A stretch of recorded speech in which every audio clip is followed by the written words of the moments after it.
Olá a todos, tudo bem? Eu me chamo Gustavo Lima da Silva, sou professor, estou aqui hoje para compartilhar em nome do Instituto de Faculdade Eduque o conteúdo relativo à aula dos livros poéticos. Então me acompanhe, né? Nós vamos aí ter alguns minutos de reflexão e de estudo sobre esse tema tão relevante da Palavra de Deus. Então é muito importante que você se debruce sobre todo esse material, sobre o conteúdo dessa aula, que eu tenho certeza que vai ser de grande enriquecimento, tanto espiritual quanto teológico, para a sua vida. Então, o primeiro aspecto que nós vamos trabalhar é a introdução do assunto. Qual é a divisão dos livros que nós temos no Antigo Testamento? Nós temos 5 grandes grupos de livros que nós dividimos. O primeiro grupo é o Pentateuco, são os primeiros 5 livros da Bíblia, que vai de Gênesis até Deuteronômio. Gênesis vai retratar ali o início do mundo, depois vai falar toda a saga do povo de Israel, até Deuteronômio. Depois nós vamos ter uma segunda categoria, que são os livros históricos, que vai ser desde Josué até Esther, né? Josué é sucessor de Moisés, ali toda aquela questão de alcance da Terra Prometida. Um terceiro grupo que nós vamos ter, que é o foco do nosso estudo na aula de hoje, são os livros poéticos, que é de Jó até Cantares de Salomão, ou Cântico dos Cânticos, e nós já vamos trabalhar com um pouco mais de minúcias e detalhes essa divisão nos livros que são considerados poéticos. A quarta nomenclatura que nós temos são os livros dos profetas maiores.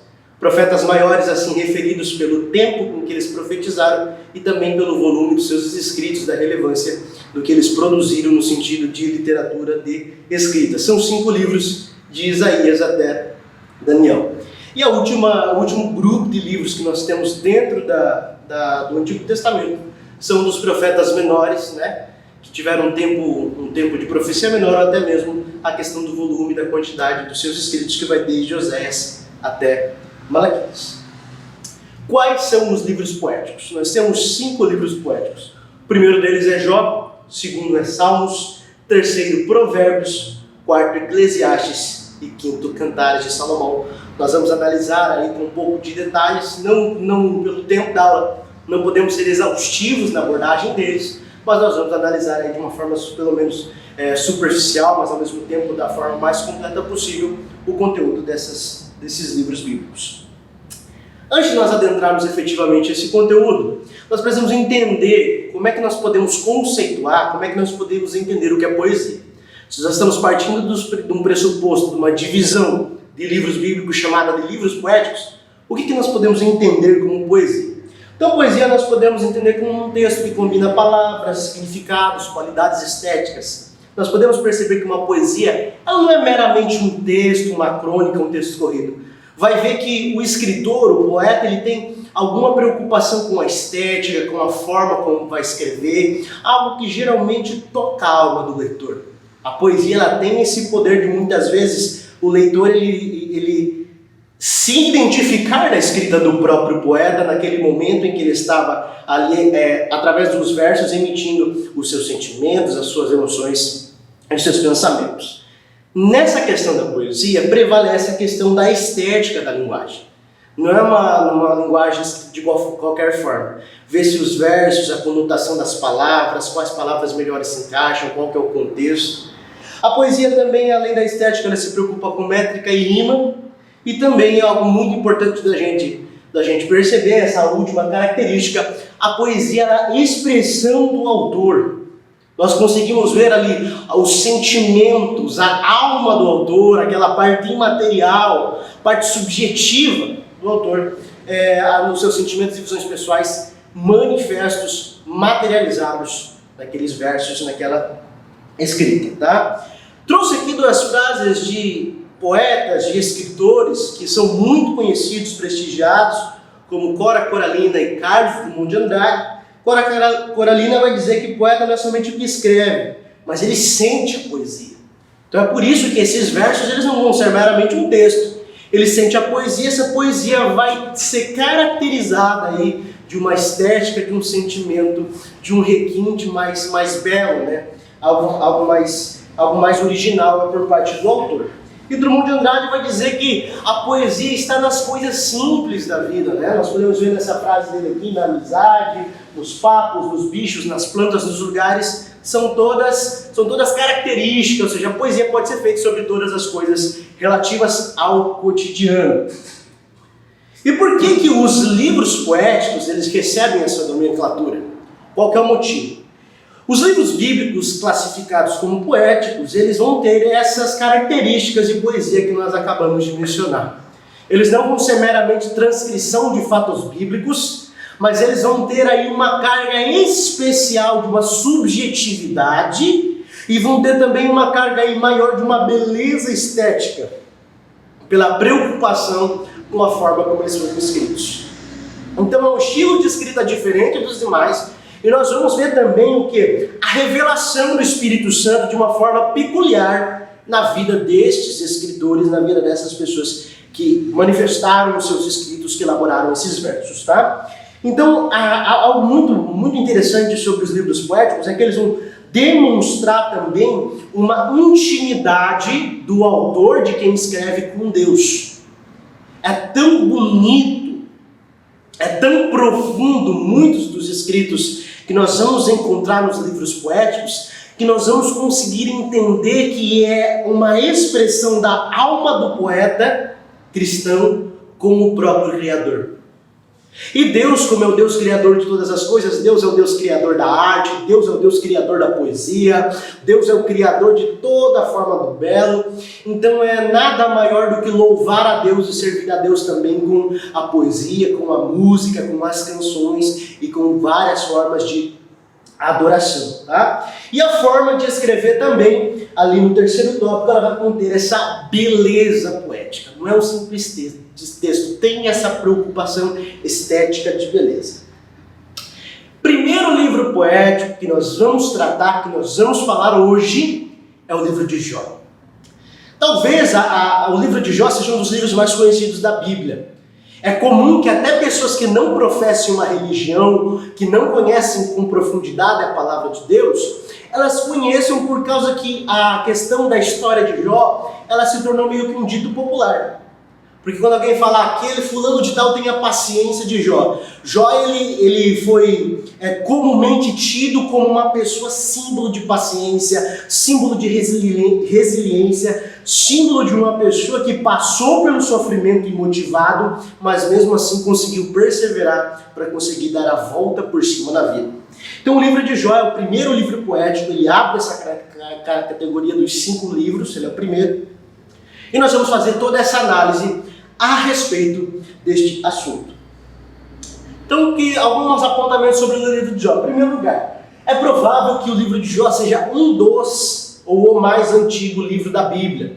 Tá? É importante dizer que a divisão de livros que nós temos hoje, conforme nós dissemos, eles têm outros critérios, né? Pelo tipo de escrita e pela categoria que ele se insere. Livro histórico retrata a história.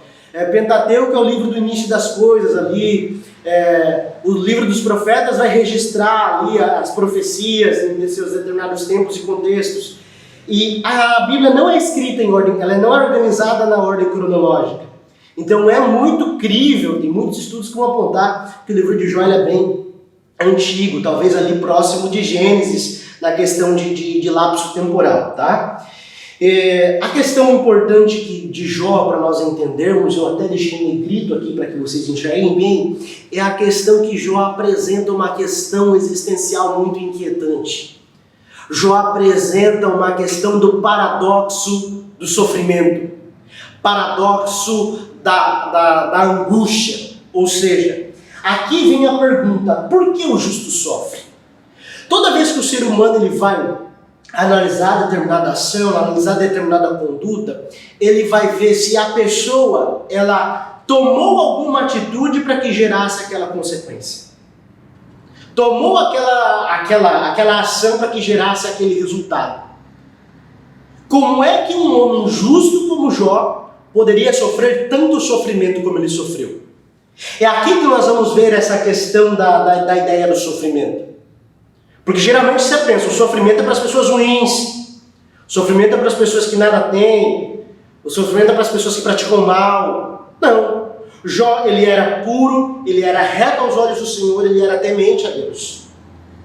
Era um homem rico, mas ao mesmo tempo o seu coração estava com o Senhor, até que a Bíblia registra, logo no começo do livro, que o Senhor permite que Jó perca tudo. E aí começa o sofrimento de Jó. A mulher dele olha para ele e diz para ele amaldiçoar o seu Deus e morrer. Ele perde seus filhos, perde seu dinheiro, perde suas posses, perde seus animais, ele perde até sua saúde, ele fica muito enfermo, muito doente. E a maior parte do livro de Jó, ali aproximadamente 40 capítulos, vai retratar essa saga do sofrimento de Jó. Vários momentos onde nós vemos ali como ele lida com toda essa dor. Porque tudo isso que ele perdeu não tinha motivo. Jó era temente a Deus. Jó confiava no Senhor. Então não haveria motivos humanamente falando, pela lógica humana, para que Jó ele sofresse todo esse problema, para que Jó sofresse todas essas dificuldades, essas tristezas. E é por isso que o livro de Jó ele se torna tão interessante. E daí ele vai ter até aqui uma questão de um debate filosófico. Um problema inquietante, saber por que o justo sofre. Por que a pessoa que acredita em Deus passa por problemas. Se nós formos olhar essa lógica, esse problema, inquieta os filósofos desde a Grécia Antiga até os tempos atuais. O sofrimento sempre foi uma questão que o ser humano buscou entender. Se nós analisarmos hoje, no contexto de uma pandemia de Covid-19, por que o sofrimento advém a essa sociedade, assola? Infelizmente, milhões de pessoas já faleceram em decorrência dessa pandemia. Ou seja, o sofrimento a gente sempre vai questionar, buscar entender o porquê. Então daí vem esse aspecto filosófico do livro de Jó, tá? Então o livro de Jó ele vai apresentar a maneira como o ser humano reage ao sofrimento das mais variadas esferas da vida. Por quê? Jó foi afrontado na esfera espiritual, na esfera familiar, na esfera financeira, na esfera profissional, ou seja, todos os pontos da vida de Jó foram afetados. A única coisa que não lhe fora tirada foi a sua vida. Mas ele padeceu muito sofrimento, então a gente vai ver aí através da vida de Jó como ele lida com todos esses problemas e dificuldades, ok? Então esse período foi o período mais sombrio da vida de Jó, mas ele serviu para provar o que havia no coração dele, que era um coração puro e temente a Deus, independente das circunstâncias, dos problemas e intempéries da vida, tá? É interessante observar que o livro de Jó ele vai apresentar também um caráter pedagógico, né? Ou seja, o sofrimento como um professor, ele ensina, ele aperfeiçoa, tá? E vai engrandecer Jó, né? Porque o final de Jó vai ser muito melhor do que o começo, né? Então nós vamos ver também aqui um detalhe interessante, que Jó ele é mencionado em outros trechos da Bíblia, e eu trouxe aqui apenas uma citação de Tiago. Ele fala, damos ouvido à paciência de Jó. Ou seja, Jó ele ficou conhecido como praticamente a personificação da paciência. Alguém que passou pela prova com paciência, confiando no Senhor, sendo perseverante, sendo resiliente, e como contrapartida, como consequência disso tudo, ele passa pela prova e recebe tudo que ele tinha em dobro, é abençoado e novamente próspero pelo Senhor Deus. Então, dois trechos que eu destaco aqui do livro de Jó, nós vamos ver esse caráter poético do livro e voltado para esse sofrimento, para expressar esse sofrimento e a esperança mesmo em meio ao caos existencial que ele vivia. Primeira passagem, Jó capítulo 19, versículo 25, Jó ele vai dar uma declaração de amor, uma declaração de confiança. É no auge do seu sofrimento, no ápice da sua dor, ele vai dar essa declaração. Porque eu sei que o meu Redentor vive e por fim se levantará sobre a terra. Jó sabia que aquele sofrimento era momentâneo. Então ele fala, eu não sei quando, mas eu sei que ele vai se levantar para vir a meu favor. Eu sei que ele não morreu, que ele não está oculto, mas que ele vive e que ele virá ao meu favor. Então a gente vê essa fé linda de Jó sendo materializada aqui. Segundo versículo que eu trago para vocês, segunda passagem, Jó capítulo 23, versículo 10. Aqui nós vamos ver essa questão de aperfeiçoamento pessoal pelas provações. Ele diz assim, mas ele sabe o meu caminho, ele que é Deus, se ele me provasse, sairia eu como ouro. Certa vez eu fui aplicar uma ministração da palavra de Deus e analisei profundamente esse texto de Jó 23. Eu descobri algumas coisas interessantes neste aspecto, que o ouro, o processo para a fabricação do ouro, é um processo muito complexo. O ouro, quando ele é tirado da natureza, ele ainda está com vários outros compostos junto dele, ele passa por um processo que vai ao fogo em altíssima temperatura, depois ele vai ser amolecido para que o ourives trabalhe nele de a forma que ele quer, ou seja, é todo um processo para que o ouro tenha o seu valor reconhecido. E aqui é uma aplicação para a vida cristã. O que Jó está falando é: o Senhor conhece o meu coração, o Senhor conhece a minha condição, o Senhor conhece o meu caminho. Ele sabe que se eu for provado, eu vou sair melhor. Eu vou sair como ouro, eu vou sair mais forte, eu vou sair mais perseverante, eu vou sair mais abençoado. Então, meus amados irmãos, meus amados queridos alunos, nós vamos ver nessas trechos do livro de Jó, essa característica poética e essa fé linda desse homem de Deus. E felizmente o fim de Jó é maravilhoso, ele recebe em dobro tudo aquilo que ele tinha. Nós vamos ver Jó capítulo 42, registrar no finalzinho ali do livro como Deus age na vida de Jó. E ele passa por aquele momento de sofrimento, recupera a família, recupera bens, recupera posses e recupera acima de tudo a alegria de viver, e Deus o prospera grandemente. E aqui eu trago enfaticamente o texto de Jó 42, 5 e 6, que é o relato do próprio Jó após todo esse período de sofrimento. Ele fala: eu te conhecia só de ouvir, mas agora meus olhos te veem. Por isso me abomino e me arrependo no pó e na cinza. O que Jó está querendo dizer? O sofrimento me fez ver Deus. As dificuldades me fizeram conseguir enxergá-lo. A dimensão, a forma como eu conheço Deus depois de ter passado por esse sofrimento é muito maior. Tá bom? Em aspectos gerais, essa é a história do livro de Jó. Não teremos como abordar com minúcias todo o livro. Ainda tem ali os amigos dele, Elifaz, Ofar, Bildade, Eliú, algumas outras personagens do livro, mas você pode também ler aí no seu material, que vai estar complementando essa questão. Então o livro de Jó ele só apresenta o sofrimento de um justo. Segundo livro poético é o livro de Salmos, ok? O livro de Salmos ele é o maior livro da Bíblia, ele cobriu um período de 1 milênio aproximadamente. Nós vamos olhar, Salmos ele vai ter 150 capítulos, né? Na verdade, ele por uma designação, o Salmo até não tem capítulo, ele é chamado só pelo número de indicação e o verso, né? Porque ele designa muitas vezes louvores. E nós vamos ver ali vários autores neste livro de Salmos, tá? Nós vamos desde Moisés e Davi até vários ilustres desconhecidos que nós não temos conhecimento de quem escreveu. Então é interessante aqui que Salmo ele apresenta o estado da alma de seu Criador. Nós vamos ver salmos de diversas categorias que se encaixam em diversos contextos, mas geralmente um traço interessante nós vamos ver muitos salmos de louvor e salmos também onde a alma se derrama diante de Deus. Logo, daqui a pouco nós já vamos analisar um deles. O livro de Salmos ele pode ser traduzido como livro dos louvores, e tudo essa designação salmo, o salmodiário vai significar no grego esse cantar acompanhado de acompanhamento musical. Até a gente vai ver no livro de Salmo várias referências musicais a instrumentos, né? Que também são importantes então para designar esse caráter de louvor do livro, tá? Então nós vamos ver louvor, adoração e exaltação a Deus como marcas muito fortes deste livro de Salmos. Os salmos eles fazem parte da tradição judaica, e eles também vão trazer, meus queridos alunos, vão trazer alguns aspectos interessantes sobre a vida de Davi. Davi, obviamente, um dos grandes homens de Deus, o único homem chamado segundo o coração de Deus.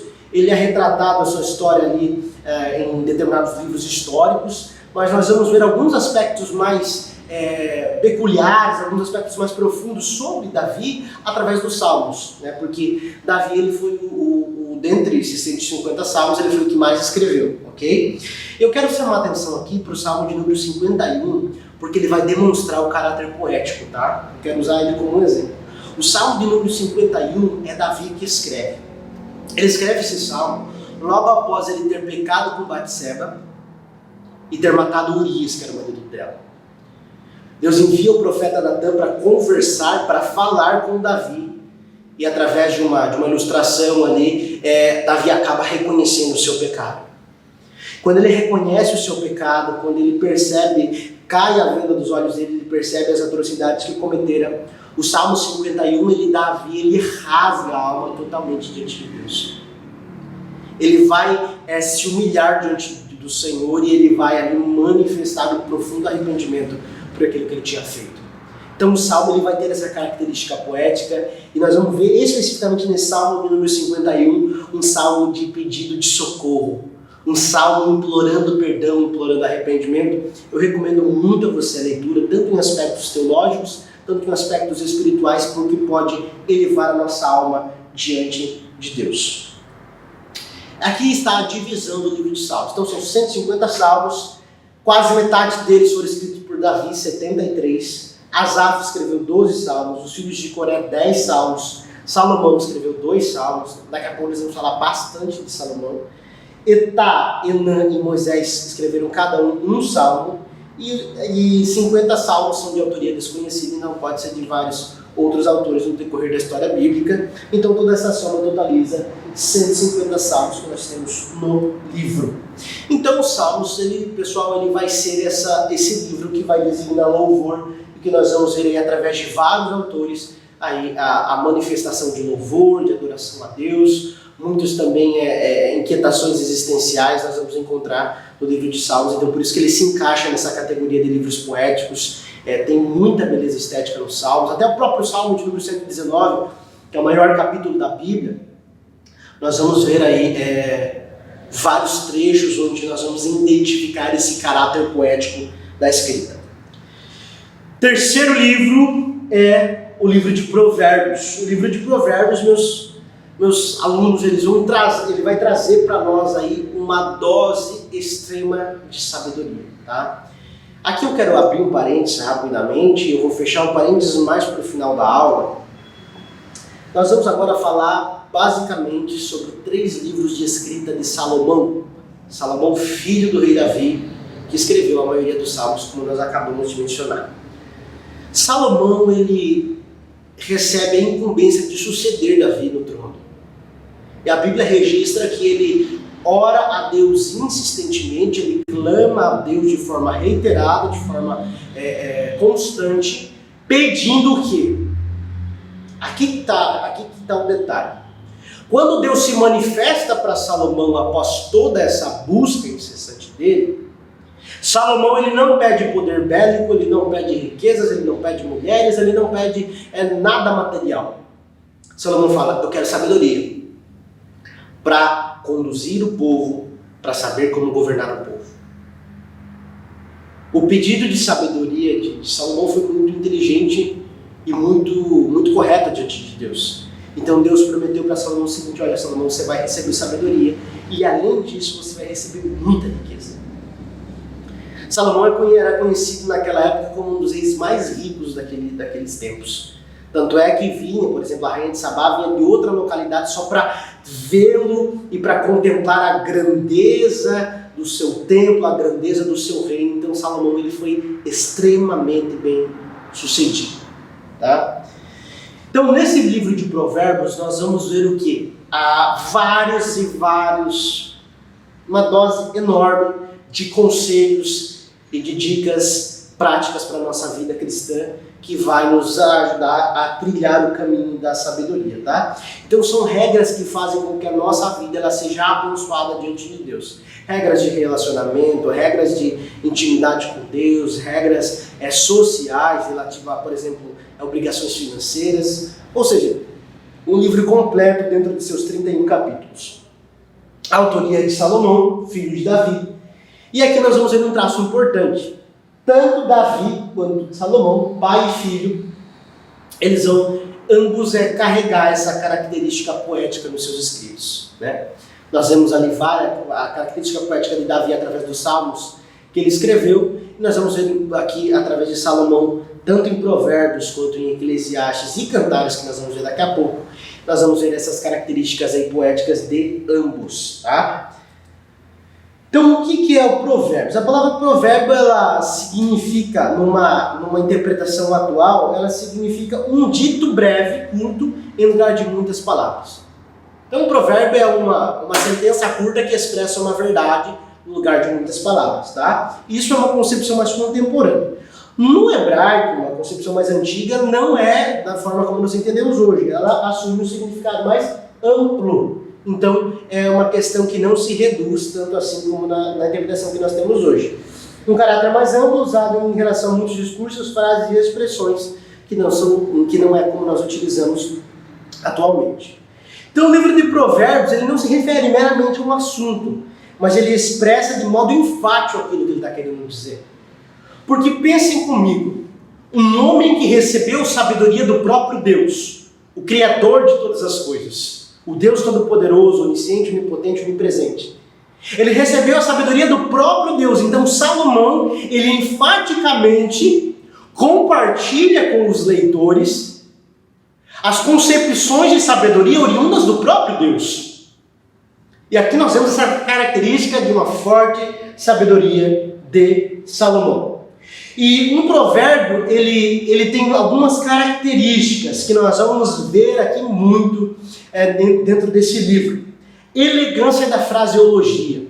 O que é isso? Lembra que nós falamos no começo da aula a característica da poesia, a beleza estética, a métrica, a rima. Nós vamos ver aqui em Provérbios uma materialização disso.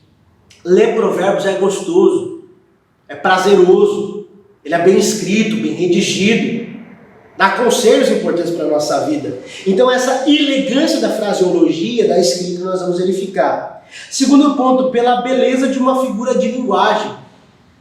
Aqui a beleza da forma como Salomão coloca os conselhos para a vida cotidiana é genial. Então se você ainda não leu Provérbios, aliás, todos esses 5 livros poéticos que nós vamos falar hoje, eu recomendo fortemente a leitura, porque eu tenho certeza que vai ser de grande relevo espiritual na sua vida. Terceiro lugar, pelo modo sagaz com que focalizam a verdade. Aqui eu quero deixar bem claro algo. Provérbios não é um livro para pessoas acomodadas. Provérbios não é um livro para pessoas que querem ficar da mesma maneira. Provérbios é um livro que vai nos confrontar com a verdade. Porque a sabedoria divina manifesta através de Salomão, ela vai confrontar aquilo de errado que há e vai propiciar, vai permitir, vai possibilitar ao homem, a pessoa, o leitor, ter uma análise da sua própria vida e poder corrigir alguns pontos que precisam de melhor. Então sempre eu recomendo, às vezes algumas pessoas me perguntam, Provérbios é um excelente livro quando você está precisando passar por alguma mudança espiritual na sua vida. Ele vai tocar vários pontos da nossa existência e vai nos permitir ter um crescimento espiritual, um crescimento como seres humanos, tá? Então a sabedoria aqui é oriunda de uma vida de relacionamento com Deus, essa é a tônica do livro de Provérbios, tá?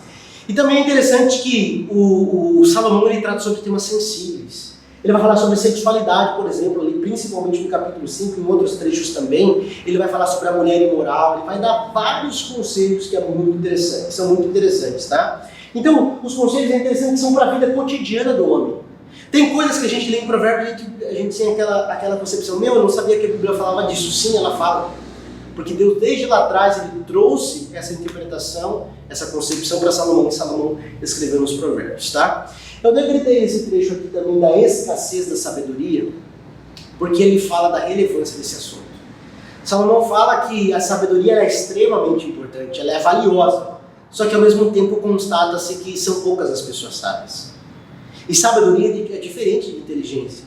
Inteligência está muito mais atrelada à assimilação de conteúdos, conceitos, regras e reprodução delas. Sabedoria é ter a prudência de tomar as decisões certas.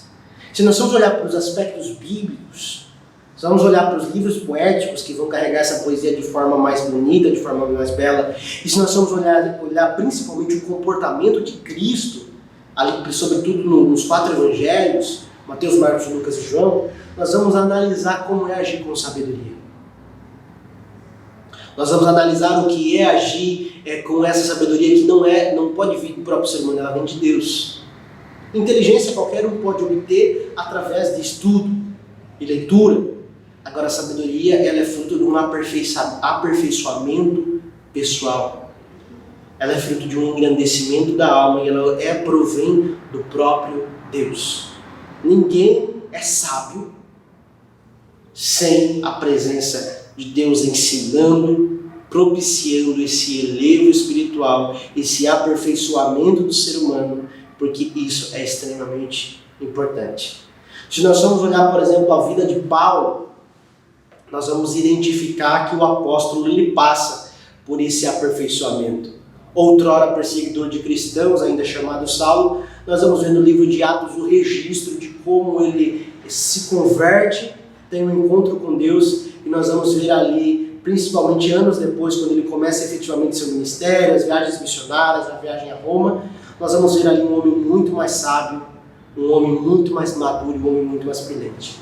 Então a sabedoria que eu compartilho com vocês, esse conceito que ela é extremamente importante e que o livro de Provérbios nos ajuda muito a alcançá-la. Então ela é diferente da inteligência, ok? E a sabedoria desse livro é divina, né? Como eu já mencionei agora há pouco, foi o próprio Deus que deu essa sabedoria para Salomão, então automaticamente é o próprio Deus que está nos ensinando, tá? Então, resumo do livro de Eclesiastes, ele é o livro da sabedoria. Se você quiser obter sabedoria, quer melhorar um pouco, vá para o livro de Provérbios, melhor dizendo, né? Agora sim que nós vamos falar sobre o livro de Eclesiastes, o quarto livro poético. Então você aí continue estudando, aí faça suas anotações, que esse tema é muito importante, muito relevante. O livro de Eclesiastes, eu confesso, minha opinião pessoal, é um livro que eu tenho um carinho especial na Bíblia. Eu já li ele algumas vezes e, para mim, particularmente, ele traz tantos conceitos relevantes e já me ajudou em tantos momentos da minha vida que eu creio assim que é um livro que eu recomendo fortemente. Fortemente mesmo. Na verdade, é uma junção Provérbios e Eclesiastes, vão trazer ali uma dose maravilhosa de sabedoria e de intimidade com Deus, de reflexões existenciais que são muito importantes, tá? Então, o livro de Eclesiastes são 12 capítulos de reflexões profundas e necessárias sobre a vida. Mais uma vez, o escrito de Salomão aqui em Eclesiastes, alunos, ele não é algo raso, ele não é algo superficial. Salomão, ele vai tratar aqui de conceitos profundos. Ele vai penetrar a alma do leitor e vai continuar disseminando essa característica de sabedoria que ele tem. Um dos principais assuntos que nós podemos registrar aqui são características importantes que ele fala. Ele fala sobre as fases da vida, fala sobre eternidade, relacionamento, justiça, vários temas ele aborda nesse livro. E aqui uma característica importante, Salomão ele parece mais maduro. Se você ler Provérbios e Eclesiastes e comparar o estilo de escrita, embora muito semelhante, pois se trata do mesmo autor, existe até um estudo sobre a real autoria do livro de Eclesiastes, mas eu estou adepto da corrente que considera Salomão como escritor. Nós vamos ver aí uma diferença, né, do comportamento dele enquanto escritor de Provérbios, enquanto escritor também de Eclesiastes, tá? O lado poético do livro mostra a importância do relacionamento com Deus. Então essa é a síntese do livro de Eclesiastes, é a importância e a relevância do relacionamento com Deus, e ele vai dizer isso de diversas formas para nós, tá? Então aqui a gente vai perceber Salomão mais maduro, e também ali no terceiro tópico nós vamos ver que ele vai falar sobre vaidade. Então a escrita de Salomão em Eclesiastes é no sentido assim, alguém que viveu bastante, que teve várias experiências de vida e que agora ele está dando conselho para os mais jovens. Então é um outro momento da vida de Salomão que ele está escrevendo. Então por isso que ele fala, olha, muitas das coisas da vida é vaidade. Na juventude você acha isso, acha aquilo, está animado, mas tem tantas coisas na vida que são ilusão debaixo do sol. Ele usa muito essa expressão, tá? Eu queria destacar com vocês aqui a questão da justiça e injustiça, que é um dos temas que Salomão ele vai trazer de uma forma brilhante em Eclesiastes. Hoje nós vivemos num mundo, nós vivemos numa pátria onde a sensação de extrema corrupção e de injustiça é muito alta. As pessoas parecem que não se sentem representadas pelos políticos que elegeram, escândalos e mais escândalos a respeito de desvio de verbas públicas ou de outros atos ilegais. E quando nós lemos Eclesiastes, nós vamos ver isso. Nós vamos ver Salomão falando sobre esse problema da injustiça que não é um problema recente. Esse problema de corrupção que não é problema recente. Ele vai tocar pontos sensíveis, dizendo, por exemplo, que os tribunais, os locais onde era para se fazer justiça, é o local onde mais se impera a injustiça. Então, justamente quando nós lemos esse Eclesiastes, nós vamos encontrando muitos pontos similares com a situação atual que nós estamos vivendo. E às vezes parece que é como se eu sentasse com um amigo realmente e pudesse conversar com ele a respeito das coisas da vida. Então realmente a beleza poética de Eclesiastes é algo maravilhoso. E nós vamos ter aqui essa dicotomia entre justiça humana e justiça divina. Salomão vai dizer, olha, infelizmente os homens são complicados. Há muita injustiça. O perverso se dá melhor que o justo muitas das vezes. Então ele vai dar vários conselhos para que nós enfrentemos essa vida sobre a ótica que nós podemos encarar essas questões. Aqui eu quero trazer para vocês alguns trechos importantes do livro de Eclesiastes, que vai falar aqui sobre principais lições. Então, como eu falei, ele parece já estar numa fase mais anciã da sua vida. Ele vai ensinar lições aos mais jovens. Primeira coisa, nós vamos ver aqui, como primeira lição, que Salomão vai dizer em vários trechos sobre isso não faz sentido. Isso é ilusão debaixo do sol. Nós vamos ver um estilo de escrita de alguém que já está um pouco mais calejado da vida, digamos assim. Alguém que observou a maneira como a existência se dá, alguém que passou por muitas situações e ele dá conselhos a esse respeito. Então nós vamos ver muito disso, essa empatia, esse amadurecimento profundo de Salomão. Em segundo lugar, ele fala sobre as etapas da vida. E quem não conhece Eclesiastes capítulo de número 3?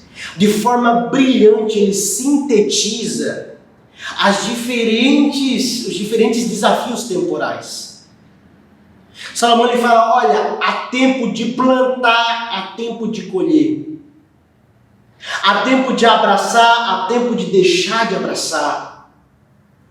Ele aborda com uma riqueza de detalhes, mas automaticamente com uma subjetividade que faz com que o leitor consiga fazer uma autoavaliação, uma introspecção da sua vida. Ele vai dizer sobre os tempos da vida, sobre as diferentes fases. E aqui nós podemos abrir até um paralelo para fazer uma relação com Jó. Teve o tempo de Jó sofrer, mas teve o tempo dele ser exaltado. Teve o tempo de Jó chorar, mas teve o tempo de ele sorrir pela bênção de Deus na vida dele. Então essa questão das etapas da vida é algo muito importante. Muitas vezes as pessoas, muitas vezes nós, passamos conflitos em determinadas etapas da vida. E Salomão, ele escreve isso de forma muito brilhante. Terceiro ponto, como eu mencionei, ele fala sobre a questão do justo e do perverso. Essa questão de justiça e injustiça vai estar forte no livro. Ele fala em quarto lugar também sobre as riquezas, porque Salomão ele foi extremamente rico. Salomão ele foi um homem que teve muito dinheiro, teve muitas posses, muito poder. E ele fala sobre que as riquezas elas são efêmeras, elas são transitórias. Então ela dá esse conselho, não coloque seu coração na riqueza. Ele fala assim, olha, a vida passa muito rápido. Aproveite a vida com a mulher da sua juventude, desfrute do fruto do seu trabalho. Não acumule que riquezas, se muitas vezes você nem sabe se vai ter tempo de usufruir. Ou seja, realmente é um conselho de alguém que viveu muito, que passou por muitas experiências. Ele vai dar esses conselhos para os leitores. Outro ponto que ele fala, vai falar sobre a maldade humana, sobre a perversidão, sobre o pecado humano, sobre a inclinação do ser humano ao erro. Nós vamos ver muito disso, tá? E de certa forma, nesse ponto aqui, eu imagino, uma interpretação minha, Salomão está até, de certa forma, fazendo uma avaliação de si próprio, porque por mais que ele tenha sido um homem muito abençoado e recebido a sabedoria do próprio Deus, ele passou ali um largo tempo da sua vida adorando a deuses pagãos por causa das mulheres e concubinas que ele tinha. Então ele cometeu o pecado da idolatria. Então talvez essa análise de uma maldade humana que ele faz realmente direciona até uma introspecção, um exame da própria vida dele. Outro ponto também é sobre a morte, ele fala muito sobre a morte, ele fala aproveite a vida, a morte vai chegar, ele tem essa concepção existencial muito forte nos seus escritos. Capítulo 11, ele vai dar uma orientação muito forte. Final do capítulo 11 ele fala assim, olha jovem, faça tudo o que você quiser, mas saiba que de todas as coisas Deus te pedirá contas. Então ele fala sobre a questão de responsabilidade. A conclusão dele, olha, enquanto você viver aqui, você precisa honrar a Deus, para que você consiga desfrutar dessa vida e consiga garantir a vida eterna. Isso é muito importante de analisar. E tanto é que nesse final de capítulo 11, ele começa o capítulo 12, falando também sobre juventude e a importância de louvar a Deus. Lembra de do teu Criador nos dias da tua mocidade, ainda quando for velho se lembrará dele. E ele vai fazendo uma descrição no capítulo 12 sobre a questão da velhice e de se aproveitar enquanto se é jovem para propiciar, ou seja, para dedicar a vida ao serviço de Deus e ao relacionamento com Deus. Então é muito profundo. Eclesiastes vai ter 12 capítulos, ele vai trazer para nós uma série de aplicações práticas e que são muito importantes para a nossa vida. Então aqui eu até separei essa foto, eu até imagino Salomão escrevendo Eclesiastes assim. Já numa idade mais anciã, já numa idade mais avançada, ele, um homem velho com experiências, dando conselhos para pessoas mais jovens, né? Sobre os erros e acertos que ele cometeu durante toda a sua vida. E por último nós vamos ver o livro de Cantares, que também a autoria é atribuída a Salomão, Cantares de Salomão. Cantares ele vai ter uma característica diferente, tá? Ele tem primeiro essa pluralidade de nomes, Cântico dos Cânticos, Cantares ou Cantares de Salomão. Ele é mais um livro também de Salomão, obviamente, né? 3, então já, Provérbios, Eclesiastes e Cantares, são 3 livros dos poéticos que a autoria é atribuída a Salomão. E nós vamos ver a dimensão poética desse livro manifesta numa questão de relacionamento com conotação sexual entre homem e mulher. Salomão é uma mulher sulamita, a gente vai ver ali vários detalhes a respeito de aspectos ali de amor entre homem e mulher, aspectos até, de certa forma, um pouco eróticos, né? É algo que o livro traz também, tá? Só que, apesar disso, existe uma interpretação também muito plausível para o livro de Cantares de Salomão, que é a questão de demonstrar Cristo como sendo noivo e a igreja como sendo a noiva. Nós vamos ver muito disso, principalmente no capítulo 5, que fala de algumas debilidades da noiva, que remetem quando a igreja, como os cristãos, nós muitas vezes como cristãos deixamos a desejar na prática do nosso relacionamento com Deus. Nós vamos ver essa relação entre Deus como noivo, ou seja, Jesus como noivo e nós como a noiva. Então aqui é uma interpretação bíblica muito forte. Infelizmente pelo tempo não tem como nós avançarmos muito disso, mas nós vamos ver essa característica muito forte também. Então são duas grandes interpretações, a questão do relacionamento mais de homem e mulher, relacionamento matrimonial, relacionamento mais erótico, sexual, e nós vamos ver também a questão aí dessa relação entre Cristo noivo e a igreja como noiva nessa vinculação, tá? Aqui uma opinião minha também, eu vejo aqui muito forte nesse ponto, uma relação até com o livro do profeta Oséias, porque Oséias ele acaba por receber de Deus uma dura missão, ele acaba casando com uma meretriz, né, Gomer, e ali é a maneira como Deus prova, como Deus mostra seu amor para com o povo de Israel, o povo escolhido. Então nós temos aqui uma relação disso, né? A noiva, nós, a igreja, que muitas vezes temos nossos pecados, nossas falhas, e o noivo é bondoso, compassivo, que deseja nos perdoar os pecados. Então, Cantares de Salomão é um livro que pode aí nos trazer muitas concepções importantes a respeito da nossa vida com Deus e também ajudar casais aí na questão matrimonial. Então essa questão aqui, Cantares é o amor entre homem e mulher e também a interpretação de Cristo e a igreja. E para finalizar essa aula, eu queria fazer aqui um paralelo entre esses 3 escritos de Salomão, para a gente poder fazer essa reflexão que eu acho muito oportuna. Provérbios, Eclesiastes e Cantares. 3 livros, 3 fases diferentes da vida de Salomão, que nos permitem 3 conclusões distintas, tá? Quando Salomão, tudo isso que eu estou explicando para vocês é baseado em alguns estudos, é baseado em algumas concepções de estudiosos, tá? Da teologia. Então, o seguinte, primeira questão. Quando Salomão é jovem, ele escreve Cantares de Salomão. Se nós vamos olhar Cantares de Salomão, ele vê essa paixão de um jovem, essa conotação erótica de amor. Nós vamos ver dele para com a mulher escolhida, nós vamos ver essa questão de intimidade, um homem apaixonado. Então atribui-se a escrita de Cantares de Salomão a um período em que ele é mais jovem, em que ele é mais novo. Então nós vamos ver essas características. Quando Salomão ele já está mais numa fase adulta, que ele recebe essa sabedoria de Deus, ele vai escrever Provérbios. Quando ele escreve Provérbios, é por isso que ele dá essa série de conselhos de sabedoria, porque ele já está um pouco mais maduro. Ele já não é mais tão jovem quanto Cantares, agora ele já está numa fase mais desenvolvida. E por último, Eclesiastes atribui-se numa fase da vida que ele já está velho, ancião. E ele dá conselhos disso tudo, principalmente após um período em que ele praticou a idolatria.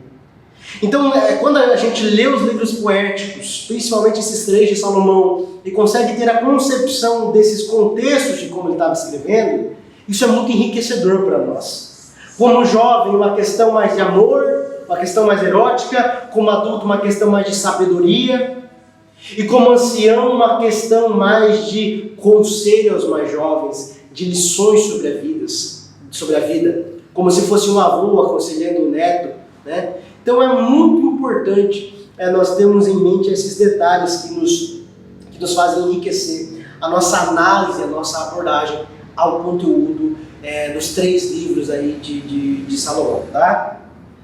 Então aqui nós vemos as etapas da vida, né? Salomão jovem, Salomão adulto, Salomão numa idade mais avançada, uma idade mais velha, e nós vamos ver essas diferenças das etapas da vida de Salomão. Então, para finalizar, para concluir essa aula, de forma rápida, espero que tenha sido adequada aí, nós trazemos esse conteúdo dos livros poéticos, importantíssimos da Bíblia. Eles vão apresentar essa questão de beleza poética, de beleza de escrita, uma questão de profunda identificação das concepções pessoais do autor para com Deus, e todos eles são excelentes, tanto para estudo teológico quanto para nosso elevo espiritual. E eu vou concluir essa aula através de um conselho do próprio Salomão, encontrado em Eclesiastes, no capítulo 12, versículo 13. Ele diz assim: aqui termina meu relato, esta é a minha conclusão. Tema a Deus e obedeça a seus mandamentos, pois esse é o dever de todos. Então, para além do estudo teológico, eu creio que temer a Deus e honrá-lo é uma das principais, a principal regra que nós precisamos aplicar na nossa vida, né? Salomão, um homem sábio, um político, um homem que passou por muitas experiências, que recebeu a sabedoria do próprio Deus, ele compartilha conosco essa lição. Eu deixo aqui meus contatos também, agradeço muito a sua atenção nessa aula, e tenho certeza que aquilo que eu não consegui explanar, eu peço que o Espírito Santo, em sua imensa grandeza, possa complementar. Muito obrigado e bons estudos. Olá, tudo bem? Eu quero agradecer você que tem acompanhado as nossas aulas do curso de formação teológica ministerial. Este é um curso sistemático, muito bem elaborado, bem organizado, para você, aluno que estuda presencial ou à distância, possa receber esta revisão de conteúdos com professores que têm abordado assuntos com extrema qualidade em seus ensinos. Olha, eu quero deixar uma dica para você. Não vale a pena só assistir o vídeo. É necessário que você leia o conteúdo, que você aprimore o seu conhecimento com o livro, e assim você vai crescer na graça e no conhecimento. Continue acompanhando o nosso canal, sempre teremos aqui atualizações de todo o nosso conteúdo teológico. Deus te abençoe.